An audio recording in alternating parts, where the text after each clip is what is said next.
नमस्कार दर्शकों, आज के हमारे खास मेहमान हैं सुनील शर्मा।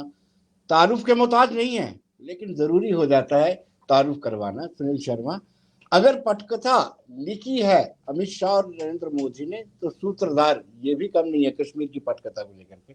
सुनील जी, स्वागत है आपका। रिसेंटली धन्यवाद। आप कल परसों ही अमित शाह जी से मिले, मेमोरेंडम आपने सौंपा। क्या कुछ खास बातचीत हुई जम्मू कश्मीर को लेकर, कश्मीर को लेकर के? कोई ऐसा विशेष नहीं था। एक जी रूटीन की मुलाकात थी। जी मैंने समय लिया था कुछ, चूंकि मैं कश्मीर में अभी मुझे पार्टी ने बिठाया फरमा है, जी तो जितनी भी पार्टी एक्टिविटीज होती हैं, पार्टी अफेयर्स हैं, उन पे जी थोड़ी बहुत चर्चा थी। और कुछ वहाँ हमारे किश्तवाड़ डोडा के कुछ इश्यूज थे, वही जी रूटीन में डिस्कशन थी। कोई विशेष ऐसा नहीं था। जी। आपने कहा कि पार्टी ने आपको जिम्मेदारी दी है कश्मीर की। हो सकता है कि मार्च अप्रैल में इलेक्शन हो जाए, क्योंकि पॉपुलर गवर्नमेंट हर एक व्यक्ति चाहता है। तो क्या एक्सपेक्टेशन है बीजेपी को कश्मीर से? विनोद जी, हमें भी बहुत उम्मीद है कि शायद अप्रैल में चुनाव हो जाएगा। जी जैसे भारतीय जनता पार्टी हर वक्त हर समय चुनाव के लिए तैयार रहती है, और कोई इस प्रकार से कोई अचानक सडनली हमें वो चुनाव का दिमाग में ख्याल नहीं आता है। हर वक्त चुनाव के लिए तैयार रहते हैं। और न सिर्फ जम्मू कश्मीर की इकाई, हमारे राष्ट्रीय नेतृत्व द्वारा भी ये आदेश और ये निर्देश हमेशा होते हैं कि चुनाव कभी भी आ सकता है। लेकिन जिस प्रकार से एक परिसीमन की प्रक्रिया संपन्न हो गई और इसके बाद इलेक्ट्रॉल रजिस्ट्रेशन का काम चल रहा है, जो उम्मीद है कि नवंबर दिसंबर तक वो भी पूरा हो जाएगा। उसके बाद हमें आशा है कि इलेक्शन कमीशन ऑफ इंडिया चुनाव कराएगा। और चूंकि सर्दियों में पहाड़ी क्षेत्र है, बर्फबारी ज्यादा होती है, जी शायद सर्दियों में न हो, तो एक्सपेक्टेड अप्रैल मई में हम भी कर रहे हैं कि चुनाव हो। जहां तक तैयारियों की बात आए, जम्मू कश्मीर में आप देख रहे होंगे जिस प्रकार से इन पिछले 8 सालों में डेवलपमेंटल पॉइंट ऑफ व्यू से, जिसे जी विकास के नजरिए से कहते हैं, जो पिछले 70 साल नहीं हो पाया, वो सारी चीजें हमें देखने को मिल रही है। और विशेषकर जो ये NDA 2 से चल रहा है, जी इसमें बहुत ही, मतलब मुझे लगता है कि अनएक्सपेक्टेड चीजें हुई। जैसे 370 का हटना, 35A का हटना, इस प्रकार से ये सारी चीजें यहाँ पे इम्प्लीमेंट हुई, जो हमारे एजेंडे में भी था और जिसके लिए भारतीय जनता पार्टी की प्रतिबद्धता थी। और जो आम समाज था, जो आम जनता थी, वो उम्मीद कर रहे थे भारतीय जनता पार्टी से। तो ये सारी चीजों को देखते हुए हमें पूरा यकीन है कि इस बार भारतीय जनता पार्टी अकेले दम पे सरकार बनाएगी। जहां तक हमें छोटी मोटी एक आशंका रहती है कि जी शायद कश्मीर में भारतीय जनता पार्टी का कोई आधार नहीं है, इसलिए केवल जम्मू की सीटों पे भारतीय जनता पार्टी नजर रख के सरकार नहीं बना सकती। मैं आपको आश्वस्त कर रहा हूं, पिछले 4 साल से, जब से सरकार यहाँ पे नहीं है, पिछले 4 साल से लगातार मैं कश्मीर में बैठा हूँ। मैं बड़े जी विश्वास के साथ कहता हूँ, कोई इस प्रकार की केवल राजनीतिक या सियासी बात नहीं कहता हूँ।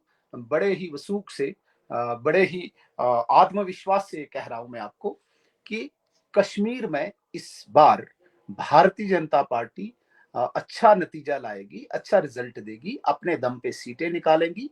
और जिस प्रकार से कश्मीर में इस बार जो कश्मीर सेंट्रिक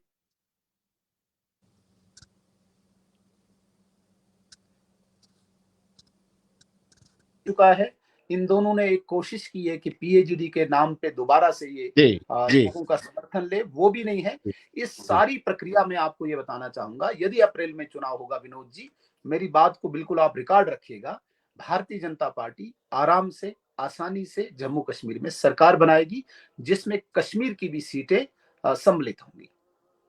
सुनील जी, सुरक्षा चक्र लेकर के आप तिरंगे लाल चौक में भी फिर आए, लेकिन दिल पर हाथ रख के आप कहेंगे कि वाकया में कश्मीर आवाम ने बीजेपी को एक्सेप्ट किया, एक्सपेक्टेबिलिटी बन गई है भाजपा की? विनोद जी, इसका प्रमाण आपको 5 तारीख को मिलेगा। आप जी बहुत सीनियर जर्नलिस्ट हैं, आपकी जी बहुत पैनी नजर होती है राजनीतिक गतिविधियों पे। जी पहले भी यहाँ पे बहुत सारी रैलियां हुई हैं और शायद आगे भी होंगी, लेकिन 5 तारीख जो बारामूला में आदरणीय अमित शाह जी की रैली होने जा रही है, इसमें विनोद जी, मतलब कोई इतना हमने घर घर जाके इतना कोई प्रचार नहीं किया है। सेल्फ मोटिवेटेड लोग वॉलेंटियरली हमसे कह रहे हैं कि कहाँ पे आना है, अपनी गाड़ियों पे आ रहे हैं। और जो वहां पे सबसे बड़ा मैदान हमने सिलेक्ट किया है वहां बारामूला में, आप अपना कोई कैमरामैन भेजेगा और जी मैं दावत देता हूं, मैं निमंत्रण देता हूं, क्योंकि जी अक्सर जर्नलिस्ट इन चीजों की बड़ी खोज करते हैं। जो ये जी संख्या आई है, जो ये भीड़ आई है, वो कहाँ की भीड़ है और उस भीड़ का कितना प्रभाव है अपने स्थान पे, अपने स्थानीय जगह पे। मैं सारे आपको भी और आपके माध्यम से बाकी भी जितने भी चैनल्स हैं निमंत्रण देता हूं, अपना कैमरामैन भेज के बारामूला के स्टेडियम में, स्पोर्ट्स स्टेडियम में 5 तारीख को आए, एक एक व्यक्ति पे फोकस करें। आपको लगेगा कि बहुत ही एक अच्छा जनमानस, अच्छी जनता, अच्छी भीड़, ऐसा नहीं कि कोई जबरदस्ती कहीं से उठा के लाए हैं। आप एक एक व्यक्ति को पूछ सकते हैं जो वहां पे मोदी जी के नेतृत्व में और अमित शाह जी पर विश्वास जताने के लिए लोग आ रहे हैं, सुनने के लिए लोग आ रहे हैं, देखने के लिए लोग आ रहे हैं। ये प्रमाण है आपको कि जो आपने कहा कि हर घर तिरंगा तो लहराया, लेकिन दिल पे भारतीय जनता पार्टी का क्या प्रभाव है, मैं वो प्रमाण 5 तारीख को आपके माध्यम से सभी को दिलवाना चाहता हूं। आप आके देख लीजिए। हमें ग्राउंड छोटा पड़ रहा है, जिस प्रकार से तैयारियां चल रही है और लोग खुद ब खुद आ रहे हैं और सेल्फ मोटिवेटेड, इस प्रकार से कोई लोभ लालच का वो झांसा देके नहीं, लोग खुद आने को तैयार हैं। और वो प्रमाण होगा जम्मू कश्मीर के उन लोगों को के लिए भी और पूरे देश में ऐसे लोगों के लिए जो अभी भी शायद उसी निद्रा में सोए हैं जो 2014 के पहले का वो जम्मू कश्मीर देखते थे या सुनते थे। सुनील जी, आपने दो जगहों चुना, राजौरी और बारामूला को चुना, और क्या ये मान लिया जाए कि अब पहाड़ियों को एसटी का स्टेटस मिल जाएगा? देखिए विनोद जी, मैं एक छोटा ही कार्यकर्ता हूं अपनी पार्टी का और ये ऑफिशियल चीजें हैं, इसमें हमें कोई इन्वॉल्वमेंट नहीं होती है। जैसे आम एक व्यक्ति है यहाँ कश्मीर में, जम्मू में, वैसे ही मैं जी भी हूँ। लेकिन जहां तक बात आती है एजेंडा की, पार्टी की और पॉलिसीज की, तो जितना हमें ज्ञान है, जितना हमें जी ज्ञात है, पहाड़ियों की डिमांड बहुत पुरानी डिमांड है। जी और एक कमीशन भी गठित हुआ है जम्मू कश्मीर में, आप भी जानते हैं। मैं पहाड़ियों की बात नहीं कर रहा हूं, मैं ओबीसी की भी बात कर रहा हूं। एसटी कमीशन अलग है, ओबीसी कमीशन अलग है, जिन्होंने एक सर्वे के आधार पर रिपोर्ट देनी है। और जो जी पहाड़ी पिछले कई सालों से, पिछले 60-70 सालों से एक लड़ाई लड़ रहे हैं और जी बहुत ज्यादा मशक्कत कर रहे हैं।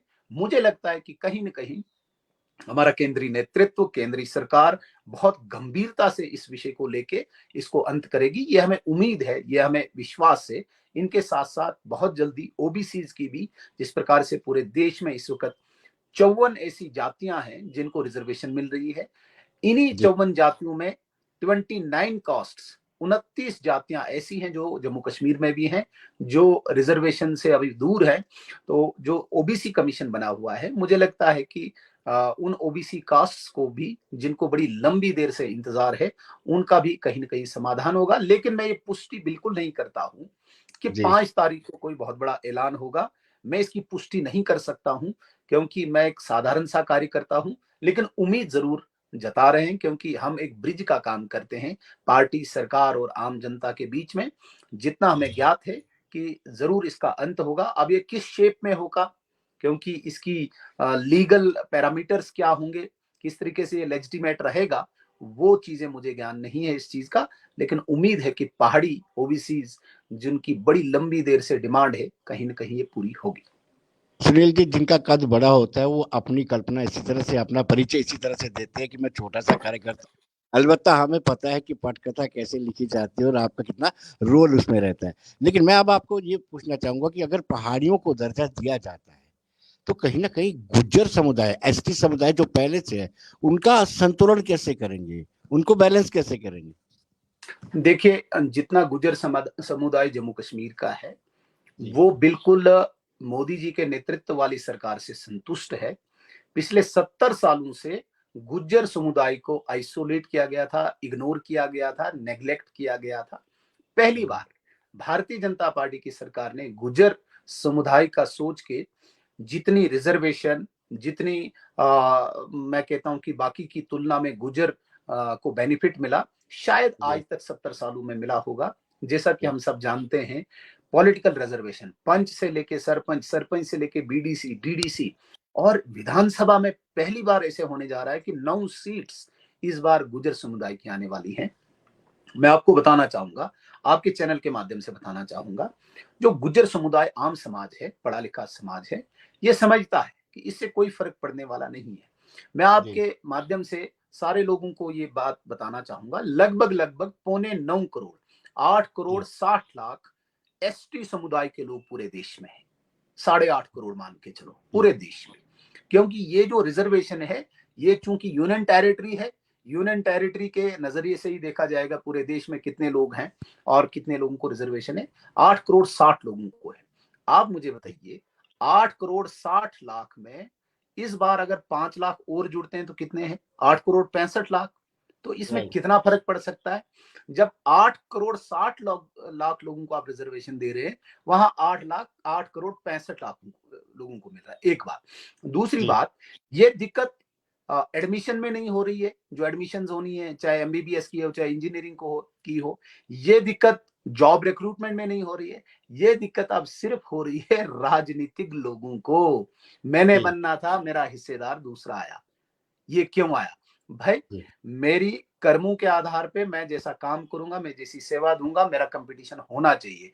वो लोग इस वक्त गुमराह कर रहे हैं, कोशिश कर रहे हैं। लेकिन जिस प्रकार से हमारा आना जाना इस वक्त हो रहा है, गुज्जर समुदाय मैक्सिमम अधिकांश लोग चाहते हैं कि भाई हम मिलजुल के रहें। रिजर्वेशन केवल एक का हक नहीं है, रिजर्वेशन जिन जिन को मिलनी है उनको मिलेगी।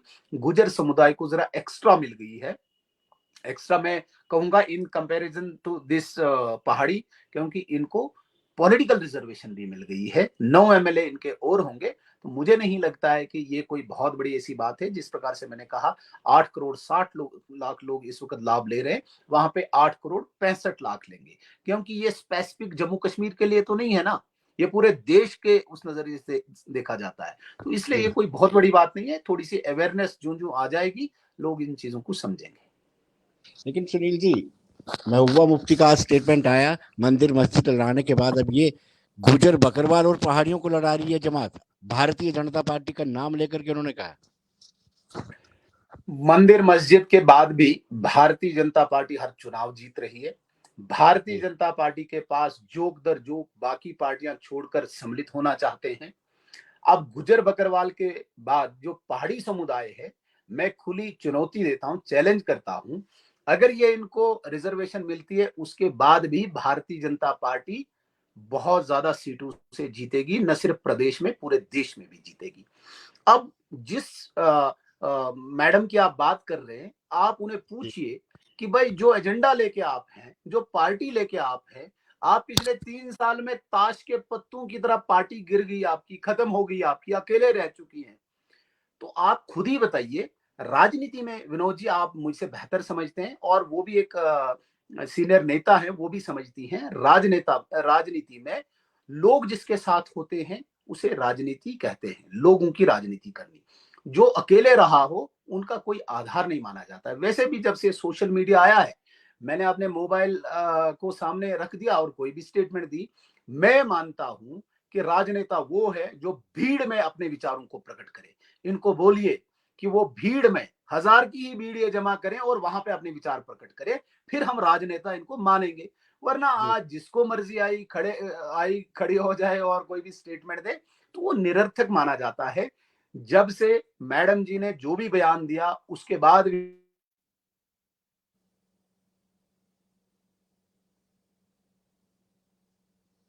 तो आपको खुद ही इस बात से मालूम पड़ रहा होगा कि कहीं न कहीं भारतीय जनता पार्टी लगातार जिसका विस्तार हो रहा है, लगातार जिसकी जीत हो रही है, ऐसे लोग इररिलेवेंट होते जा रहे हैं। इनको ये बोलिए कि जो 3 साल पहले, 2 साल पहले जो पार्टी आपकी थी, 50% दोबारा से रिस्टोर करके दिखाओ, हम मानेंगे। या या जब भी आपने स्टेटमेंट देनी है, आप लेकिन 1,000 लोगों के बीच में दीजिए। 5,000 10,000 लोगों की भीड़ तो छोड़ दीजिए जो आपको सुनने आएंगे आपके विचारों को। मैं जी चुनौती देता हूं कि जब जब इनको स्टेटमेंट देनी है, पब्लिक के बीच में आके दें। इनको पता चलेगा पब्लिक इनको क्या सुनाती है। तो अपने सामने दीवार के सामने खड़े हो गए, मोबाइल रख दिया, कुछ भी बोल दिया। जी राजनेता की आइडेंटिफिकेशन पब्लिक के बीच में होती है, भीड़ के बीच में होती है, जहां पर वो विचारों को प्रकट करता है, लोग तालियां बजाते हैं, लोग स्वागत करते हैं। तो उसे हम सुनील माने। जी। जी सुनील जी, अलग बात है कि आपने कहा कि ताश की पत्तों की तरह बिखर गई, ये पत्ते भी आप में बिखेरने में आपकी काफी भूमिका रही है। लेकिन छोड़िए, मैं ये कहूंगा कि जो गुज्जर समुदाय के लोग इस तरह से अपनी कम्युनिटी को डरा रहे हैं कि देश भर के गुज्जर जो एसटी कम्युनिटी है वो बीजेपी के खिलाफ हो जाएगी, अगर एसटी का दर्जा मिलता है पहाड़ियों को तो सीधा सीधा कोर्ट में चैलेंज करेंगे। वो कौन से गुज्जर समुदाय के लोग हैं? मैं दोबारा से कहूंगा, देश में 8,60,00,000 लोग हैं, उनको जम्मू कश्मीर के 5 लाख लोगों का, जो पहाड़ी समुदाय के हैं, जिन्हें हम फ्रंट लाइन सोल्जर मानते हैं, और विशेषकर ये सारे उस बॉर्डर से ताल्लुक रखते हैं जहां पे हमेशा इनको मुश्किलात का, मुसीबतों का सामना करना पड़ता है। चाहे करना का टीटवाल हो, चाहे उड़ी हो, चाहे राजौरी और पुंछ हो, इन्होंने हमेशा एक सोल्जर की भांति अपनी ड्यूटी निभाई है एक देश के प्रति। ये एक ट्राइब है, ये एक कबीला है। इस ट्राइब के लोगों को जो बड़ी देर से इनका एक बोर्ड भी बना था, और सरकारों ने, आज तक जितनी सरकारें आई, इनके साथ नाइंसाफी हुई। पहली बार इनके साथ इंसाफ हो रहा है।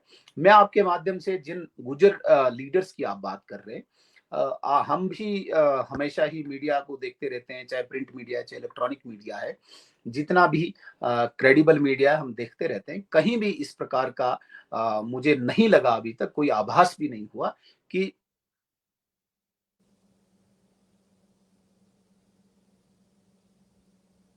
पे भी लोगों का ऐसा समर्थन नहीं है।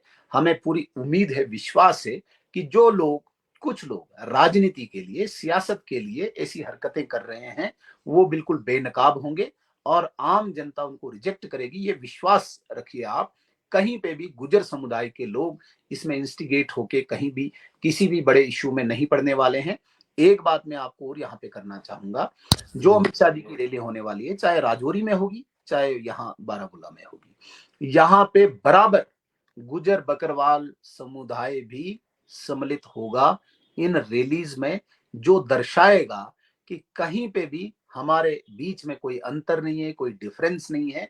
कितने भी राजनेता गुमराह करने की कोशिश करें, वो स्पष्ट हो जाएगा उस दिन, जिस दिन ये रैलियां होंगी, जहां पे गुजर बकरवाल भी होगा, पहाड़ी भी होगा और आम जनमानस भी होगा। वहां से स्पष्ट होगा कि जो ये छिटपुट कोशिश कर रहे हैं घटनाएं करने की, छिटपुट जो इस वक्त प्रयास हो रहे हैं, ये बिल्कुल निष्फल हो जाएंगे। कहीं पे भी ये सार्थक नहीं रहेंगे। ये मैं आपको यकीन दिलाना चाहता हूँ। गुलाम अली खटाना को आपने राज्यसभा में भेजा, या ये गुजरों को पैसिफाई करने के लिए किया गया है कि हो सकता है पहाड़ियों को एसटी का दर्जा दिया जाए? कम से कम ये कार्ड तो बताएं गुजरों को, भाई आपके कम्युनिटी से एक बंदे को हमने राज्यसभा में भेजा। विनोद जी, देखिए, भारतीय जनता पार्टी जिन विचारों को लेकर राजनीति में है, भारतीय जनता पार्टी कभी भी किसी समूह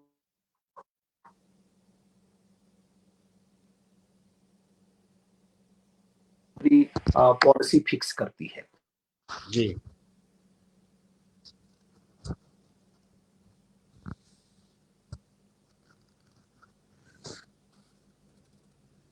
सुनील जी के साथ हमारा संपर्क कटा हुआ, लेकिन अभी सुनील जी हमारे साथ जुड़ेंगे। और सुनील जी का कहना है कि भारतीय जनता पार्टी जो करती है। जी सुनील जी।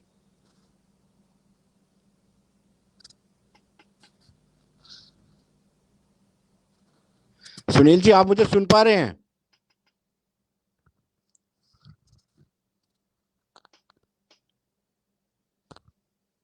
सुनील जी, आप मुझे सुन पा रहे हैं?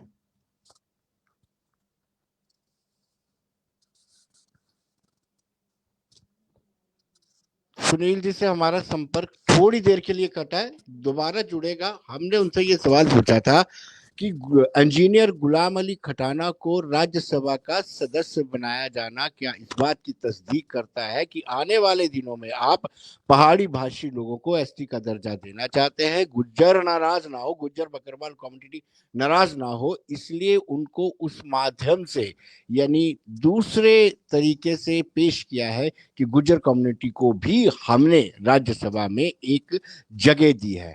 और सुनील शर्मा का ये कहना है कि जब हमने उनसे पूछा कि महबूबा मुफ्ती का ये स्टेटमेंट है कि कहीं ना कहीं गुज्जर बकरवाल को, जी जी जी सुनील जी, मेरा सुनील जी मेरा सवाल ये था, आपने सुना भी होगा, इंजीनियर गुलाम अली खटाना को लेकर के मैंने पूछा था आपसे, उनको आपने राज्यसभा की सदस्यता दिलवाई, राज्यसभा के सदस्य बने, सिर्फ कहीं इसलिए तो नहीं कि पहाड़ी भाषी को अगर एसटी का दर्जा दिया जाए तो कम से कम हम ये भी बता सके कि हमने गुजर बकरवाल को भी राज्यसभा में मनोनीत किया है, सदस्यता दिलवाई है। जी सुनील जी। भारतीय जनता पार्टी का जो मौलिक विचार है, जी मौलिक विचार कहीं पे भी हमें अलाउ नहीं करता है कि हम किसी भी राजनीतिक गतिविधि को किसी रंग, भेद, नस्ल, जाति या धर्म के चश्मे से देखें। ये कतई भी जी भारतीय जनता पार्टी ने नहीं किया है। अलबत्ता हम जिस प्रकार से मोदी जी का नारा है कि हर जाति, धर्म, समुदाय सबका साथ लेके भारत की तरक्की, उन्नति करना चाहते, एक भारत श्रेष्ठ भारत का नारा है हमारे पास। जी जहां तक बात आती है गुलाम अली खटाना की, गुलाम अली खटाना बहुत ही पुराने एक बहुत ही अच्छे व्यक्ति हैं जो समाज में भी कार्यरत हैं और राजनीति जो भारतीय जनता पार्टी जिन्होंने एक माध्यम बनाया है सेवा करने के लिए, उनका एक अच्छा इतिहास है। ये ठीक है कि वो गुजर समुदाय से ताल्लुक रखते हैं, लेकिन इसका ये कतई मतलब नहीं है कि भारतीय जनता पार्टी कभी भी किसी एक जाति विशेष को अपीज करेगी। हाँ, व्यक्ति अच्छा है, वो किस जाति से आता है वो बाद में देखा जाएगा, लेकिन अच्छा है, उसका कैरेक्टर अच्छा है, ईमानदार है, पढ़ा लिखा है, समाज में प्रतिष्ठा है, समाज में उसको एक्सेप्टेंस है, ये सारी क्वालिफिकेशन भारतीय जनता पार्टी देखती है। और इन सारी क्वालिफिकेशंस को लेके गुलाम अली खटाना साहब अव्वल नंबर पे आए, उसके बाद वो गुजर आते हैं, ये हमारे लिए सोने पे सुहागा है, अच्छी बात है। लेकिन ये कतई भी इस चीज से न जोड़ा जाए कि नहीं, ये इसलिए दिया जा रहा है ताकि पहाड़ी लोग को सेटिस्फाई करने के लिए, गुजर लोगों को सेटिस्फाई करने के लिए पहाड़ियों की रिजर्वेशन हमें जस्टिफाई करनी होगी। ये बिल्कुल नहीं है। पहाड़ियों को भी रिजर्वेशन यदि मिलेगी तो वो किसी आधार पे मिलेगी, पैरामीटर्स के आधार पे मिलेगी। यदि वो क्वालिफाई करते हैं तो जरूर मिलेगी, लेकिन उसको कतई भी नहीं उससे पहले किसी गुजर समुदाय के व्यक्ति को एमपी बना के पेसिफाई किया जाएगा। मैं इस बात को बिल्कुल नहीं मानता हूं। भारतीय जनता पार्टी का जो मूल मंत्र है, जो मौलिक विचार है, उसमें भारतीय होना प्राथमिकता है, उसके बाद जाति धर्म उसकी देखी जाती है। देखिए, एसटी का दर्जा आप डिमांड कर रहे हैं पहाड़ के लोगों के लिए, तो सुनील जी ये कितना उचित होगा कि क्षेत्र के आधार पर एसटी का दर्जा दिया जाए? आप इसको जस्टिफाई करते हैं, कैसे करते मैं बताऊंगा हैं? विनोद जी जी। जी पाडर एक ऐसा क्षेत्र है जिसके बिल्कुल एडजॉइनिंग में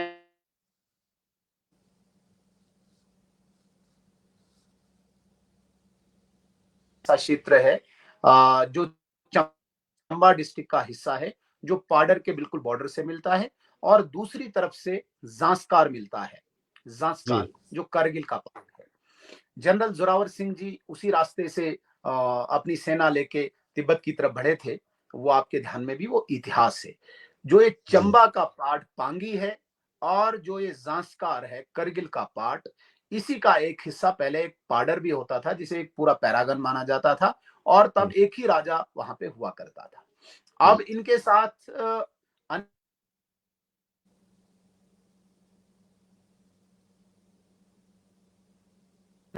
पांगी चंबा में चला गया।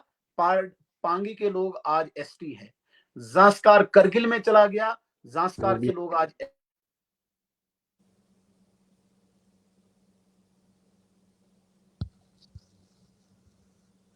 जी।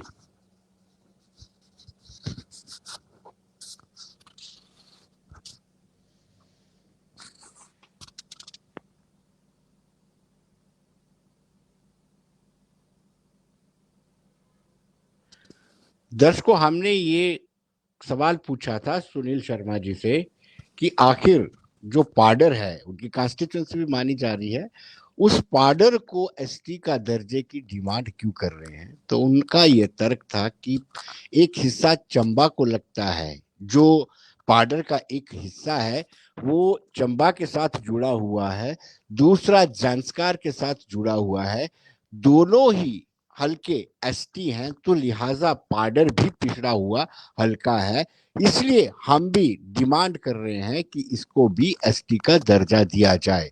तो कहीं ना कहीं सुनील शर्मा बार बार ये तर्क दे रहे हैं और वो चाहते हैं कि पिछड़ा हुआ पाडर जो है उसको भी स्टूल ट्राइब का दर्जा दिया जाए।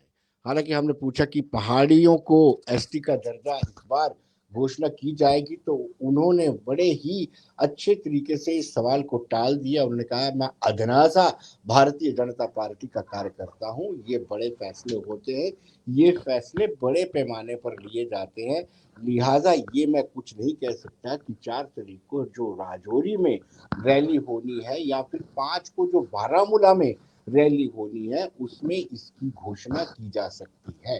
लेकिन इतना जरूर उन्होंने कहा कि पहाड़ी भाषी लोग डिजर्व करते हैं, लंबे समय से इस डिमांड को लेकर के स्ट्रगल कर रहे हैं, लिहाजा उनकी स्ट्रगल कायम रहे, लिहाजा उनकी स्ट्रगल जायज है, वाजिब है, तो उनको एसटी का दर्जा मिलना चाहिए। जब हमने कहा कि एसटी का दर्जा अगर पहाड़ी भाषियों को मिल जाता है तो जो पहले से एसटी हैं, गुजर बकरवाल गिद्दी सबकी, वो इसका विरोध कर सकते हैं, तो ऐसा संतुलन कैसे बनाओगे? तो सुनील शर्मा जी का कहना था कि गुजर कम्युनिटी के लोग, पढ़े लिखे लोग बड़ा अच्छा जानते हैं। सुनील जी, हम आपसे बात कर रहे थे पाडर को एसटी का दर्जा दिए जाने के। मैं दोबारा से कहूंगा, मैंने जी कहा कि एक पूरा एक भाग था पाडर, चंबा डिस्ट्रिक्ट का पांगी और करगिल डिस्ट्रिक्ट का जांस्कार। इसका एक ही राजा भी हुआ करता था, एक ही ट्रेडिशन, खान पान, बोलचाल, सब कुछ एक जैसा था। और पांगी चंबा का हिस्सा बना, वो आज भी शेड्यूल ट्राइब का पूरा लाभ ले रहे हैं। जांस्कार करगिल का हिस्सा बना, वो भी आजकल लाभ ले रहे हैं। तो इनका क्या गुनाह है, इनका क्या पाप है? वही ट्राइब, वही बोलचाल, वही खान पान, वही क्षेत्र, जब दो भाग ले रहे हैं इसका लाभ, तो पाडर को भी मिलना चाहिए। आज तक इनके साथ नाइंसाफी हुई है। मुझे पूरी उम्मीद है कि जो कमीशन बैठा है वो कहीं ना कहीं पाडर की इस डिमांड को, जो जायज डिमांड है, उसको जरूर कंसीडर करेगा और पाडर के लोगों को भी एसटी का दर्जा मिलेगा। सुनील जी, आखिरी सवाल आपसे, समय आपका बड़ा ले लिया मैंने, आपका समय बड़ा कीमती है। आखिरी सवाल मेरा, ये डेली में जो सड़कों पर है, जेकेएसआई की लिस्ट क्रैश कर दी गई है, आंगनवाड़ी वर्कर्स, फायर सर्विसेज के वर्कर्स, ये इन समस्या का भी निवारण चाहिए कि नहीं? भारतीय जनता पार्टी वाहिद एक ऐसी पार्टी है जिसके साथ हर सेक्शन को उम्मीदें जुड़ी हुई है। भारतीय जनता पार्टी, जहां तक आप बात करते हैं डेली वेजर को लेके, एनवाईसी को लेके, रेबरे ज़राअत को लेके, रेबरे खेल को लेके, रेबरे जंगलात को लेके, कहीं न कहीं भारतीय जनता पार्टी इन चीजों के लिए गंभीर है। और मैं आपको विश्वास दिलाना चाहता हूं कि आज तक भी जो भी स्टेप्स उठे, इन लोगों के हित में उठे। आज चाहे इनकी सैलरी एनहांस हुई, आज चाहे इनका हेड अलग होके इनका कोई बजट में प्रावधान रखा गया, आने वाले दिनों में हम उम्मीद करते हैं कि इनका कोई परमानेंट सोल्यूशन हो। जहां तक बात आती है एसआई स्कैम की या फाइनेंशियल अकाउंटेंट्स की, देखिए इस पूरे जम्मू कश्मीर में हर क्षेत्र में इस वक्त पूरा एक यू टर्न हो रहा है, एक नई दिशा मिल रही है। आप विकास के क्षेत्र में देख लीजिए, आप मैं कहता हूं कि लोगों की समस्याओं का जो समाधान है उसके नजरिए से देख लीजिए, और करप्शन के नजरिए से भी देख लीजिए। ये भी एक बहुत बड़ा नेक्सस था। यहाँ पे नौकरियां बिकती थी, यहाँ पे ठेके बिकते थे, यहाँ पे जंगल बिकते थे, हर चीज यहाँ पे बिकती थी। तो बहुत सारी चीजों पे कंट्रोल हुआ है। एक पूरा नेक्सस इतने सालों से इन सरकारों ने बनाए थे, इसको पूरा रूट आउट करने के लिए ये पहला स्टेप है। हमें इन चीजों को समझना चाहिए। मुझे लगता है कि नौजवान लोग इसको एक्सेप्ट कर रहे हैं, उसका वेलकम भी करते हैं कि एक बार कम से कम पूरा इसको रूट आउट करके स्मूथ किया जाए। क्योंकि जो व्यक्ति पढ़ता है, मेहनत करता है, अगर उसके बाद रिजल्ट कुछ और आए तो उनके दिल पर क्या बीतती और कितनी नाइंसाफी होती होगी, ये हम भलीभांति समझते हैं। एक बार ये साफ हो जाए, साफ सुथरा हो जाए, सिस्टम तंत्र जो है अपना काम करे, इसके लिए बहुत आवश्यक था और इसका मैं भी स्वागत करता हूं। हर व्यक्ति ऐसा जो इस चीज को समझता है वो स्वागत करता है। जो नौजवान अभी मुझे लगता है थोड़ी सी पीड़ा में है, क्योंकि जब कोई चीज आप ठीक कर रहे हो तो उससे दुख तकलीफ जरूर होती है, उसके लिए आप क्षमा चाहिए, लेकिन ये आने वाली नस्लों के लिए, आने वाली पीढ़ियों के लिए और इस वक्त के नौजवान आवश्यक था, जो होना बहुत जरूरी था। सुनील जी बहुत बहुत शुक्रिया, धन्यवाद। Thank you.